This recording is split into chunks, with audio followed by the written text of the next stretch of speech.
Hihintayin kita kahit gaano katagal. Sinabi na sa akin yan. Huwag mo akong igaya sa kanila. Sinabi na din sa akin yan. Seryoso, gusto talaga kita. Sinabi na din sa akin yan.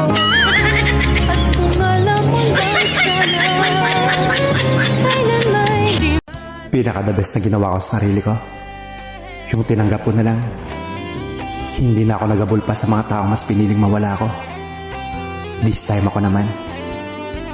I deserve to be happy and to be loved. Ako dapat ang gagawa nun para sa sarili ko.